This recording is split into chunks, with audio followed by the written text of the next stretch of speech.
Por que bilionários compram garrafas de vinhos que eles nem bebem por milhões de reais? Essa garrafa aqui, por exemplo, foi vendida por 2,5 milhões e ninguém bebeu essa merda. É que, na verdade, essas garrafas de vinho não foram feitas para beber, mas sim para sonegar impostos. O quê? Isso mesmo. Para nós, isso é muito mais do que uma simples bebida. Nós conseguimos economizar milhões em impostos a cada bebida que compramos. Como? Até que isso é bem divertido e simples. Vamos dizer que esse ano a Receita Federal me manda uma taxa de R$1 milhão em impostos. O que eu irei fazer é sair por aí e comprar uma dessas garrafas de vinho caras por mais ou menos R$500 mil e guardar essa bebida em um Freeport. E o que é um Freeport? É basicamente um armazém onde você pode guardar as suas bebidas caras sem seguir nenhuma regulação de impostos no país que você está. Então, após guardar a garrafa de R$500 mil em um Freeport, eu vou lá e coloco essa garrafa para leilão. E a melhor parte sobre leilões é que eles podem fazer lances com valores ainda mais altos do que a garrafa realmente vale. Mas será que existe algum limite de valor? Em média, a sua garrafa de vinho pode valer 100% a mais do que o valor que você pagou. O quê? Sim, isso significa que a minha garrafa de R$500 mil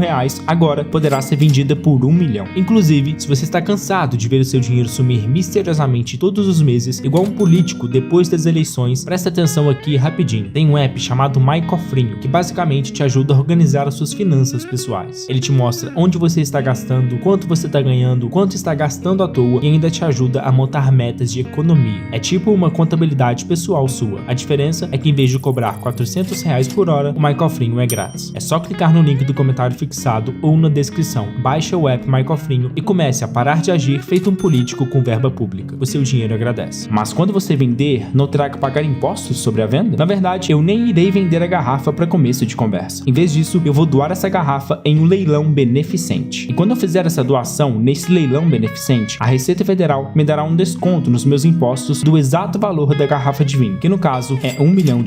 O que significa que eu não irei precisar pagar a taxa de R$1 milhão que eles me mandaram no início. Agora eu entendo, é por isso que essas garrafas de vinho são tão caras. Mas é claro, quem em sã consciência iria pagar R$2 milhões nessa garrafa de merda? Ei, Elon Musk, você tem mais de $400 bilhões e ainda pega dinheiro emprestado? Você teve que pegar 13 bilhões emprestado quando comprou o Twitter? Mas que é essa? É que, na verdade, eu não tenho dinheiro. O quê? Mas você não é o homem mais rico do mundo? Ok, olha, esses $400 bilhões que eu tenho não é dinheiro, é apenas o valor das ações das empresas que eu tenho. Mas se você tem esse valor, por que você não usa para comprar as coisas? É melhor que pagar juros fazendo empréstimos. Na verdade, não. Se eu vender as minhas ações para pegar o dinheiro, eu vou ter que pagar impostos sobre esse lucro. E eu odeio pagar impostos. Porém, se eu pegar um empréstimo em um banco, eu não tenho que pagar imposto nenhum. Tá, mas se você nunca vai vender as suas ações, como você vai pagar esse empréstimo? Eu irei pegar outro empréstimo maior para pagar por esse. E como você vai pagar esse outro empréstimo maior? Eu pego outro empréstimo ainda maior e faço a mesma coisa. O quê? E qual banco vai ser idiota o suficiente para te emprestar dinheiro, sabendo que você vai continuar fazendo empréstimos para pagá-lo? Todos. Na verdade, os bancos irão brigar entre si para poder me emprestar dinheiro. O quê? Isso mesmo. É que, na verdade, eu vou usar as minhas ações como garantia desse empréstimo. Se por acaso eu não conseguir pagar, o banco pode pegar as minhas ações para ele. E todos os bancos vão querer isso. Então, peraí. Você não tem dinheiro, tem ações, mas não pode vender as ações se não paga imposto. Mas pode usar as ações como garantia para pegar empréstimos e assim nunca pagar impostos durante toda a sua vida? Exatamente. Se existe uma coisa que nós bilionários odiamos fazer, é pagar impostos. Bem-vindo ao mundo real. Por que bilionários compram carros que só ficam na garagem por milhões de dólares? Esse bilionário aqui, por exemplo, tem uma coleção de mais de 7 mil carros de luxo, o mais caro deles sendo essa Ferrari de mais de 70 milhões de dólares. É que, na verdade, esses carros não foram feitos para andar, mas sim para, deixa eu adivinhar, sonegar impostos. Exatamente. Para nós bilionários, isso é muito mais do que simples carros. É um cofre sobre rodas, só que o segredo não está na chave, está na Receita Federal. O quê? Como assim? Até que isso é bem divertido e simples. Vamos dizer que você é um bilionário e tem uma fortuna crescendo muito rápido. Se você quer sonegar alguns milhões em impostos, você só precisa se tornar um colecionador de carros. O quê? Sim, quando você compra um carro de luxo raro e caro, ele pode facilmente ser considerado um item de alto valor cultural e histórico. E com isso, ele pode ser declarado como um ativo não tributável. Então o imposto some? Não. Ele dorme no banco do carona. O quê? Ok, olha, você vai guardar esse carro em um Freeport. Já sei, um armazém internacional que te permite guardar itens sem seguir regulações de impostos. Exatamente. Dentro desse Freeport, o seu carro não precisa ser registrado, nem vistoriado, nem mesmo declarado como veículo. Ele vira uma obra de arte com rodas. E depois de alguns anos, você contrata um avaliador profissional que por acaso caso é seu amigo, para avaliar o carro. Ele agora diz que o seu carro vale 10 vezes mais do que você pagou, mesmo que esse carro nunca tenha sequer ligado. Mas isso não é suspeito? Não, no mercado de colecionáveis, o valor é subjetivo. Tá, mas como isso me ajuda a sonegar impostos? É aqui que vem o truque final. Você vai doar esse carro para uma fundação, museu automotivo ou leilão beneficente. E essa doação de um carro avaliado em 20 milhões, por exemplo, vai virar um desconto nos seus impostos de 20 milhões. Mas eu só paguei 2 milhões nesse carro. Exatamente.